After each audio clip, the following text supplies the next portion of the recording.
Hey, this is Long Shot Randy coming to you from my YouTube channel, Long Shot Recovery. So I got to tell you, these videos don't elevate me. They elevate my mentors who poured into me through my life. So the question on the table is, who needs God? And does the God of your childhood that you walked away from ever really exist? So I'm going to give you the second step of recovery like you've never heard it. It says, we came to believe that a power greater than ourselves could restore us to sanity.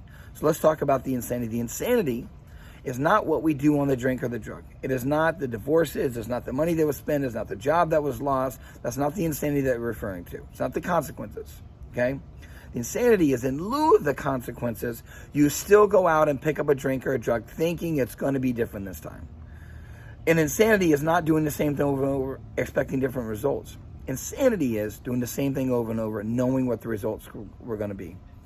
So if lack of power was our dilemma, which we talked about in the first step, I need a power greater than myself that can expel the obsession to drink. So for argument's sake, let's call our higher power God. Now, this is where I'm going to lose a lot of people, because your childhood faith cannot withstand the adult questions about God. What if I told you that the reason that you walked away from the God of your childhood is because he never really existed? So for many people, there's the God that will never let good things happen to bad people. And I can tell you that is in people's misery, in my brokenness, is where I turn to God. So if you say that it's the trials that prove the non-existence of God, I can tell you, without the trials, this is where we figure out that we can't lean on our own power and we need a power greater than ourselves. What about the on-demand God? Hey God, if you're real, give me that guy, give me that girl, give me that job.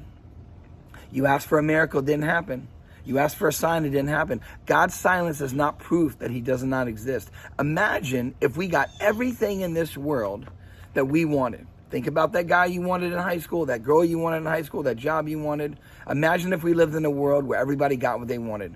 It would be absolute chaos. So the next God that doesn't exist is the girlfriend or boyfriend God. This is the one that if I don't feel his presence with me all the time, he must not exist. Well, feelings aren't fact. Our entire existence is about chasing feelings or wanting change or wanting to change our feelings, and it's just not possible. We can't go on our feelings alone. What about the guilt God? This is the one that beats you up for everything you've ever done and says you're not worthy of his love. Well, that's a lie too, and that God doesn't exist. So here's the good news. None of those gods exist, so it's okay that you walk away from them. So you're either at a point in your life where you believe in undeniable science or an unreliable God. And I can tell you that an unexplainable God is not an example of the truth about him. It's an example about the ignorance, which means that you're not stupid. It just means you don't know what you don't know. So imagine how much you know about the universe. Let's say it's 60%. Let's say, for argument's sake, that somewhere in that 40%, there may be a God that you don't know or you don't understand. Would you be open to say that maybe I believe that there's a God? So I can tell you right now, for me, I was beyond human aid. Nothing had worked to expel the obsession. Not the divorce, not the lost job. Nothing was able to conquer my addiction issue.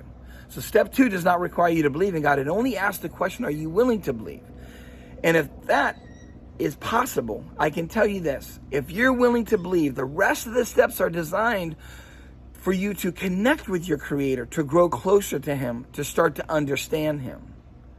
So if you're willing to believe, not that you believe, but that you're willing to believe, then you've completed step 2.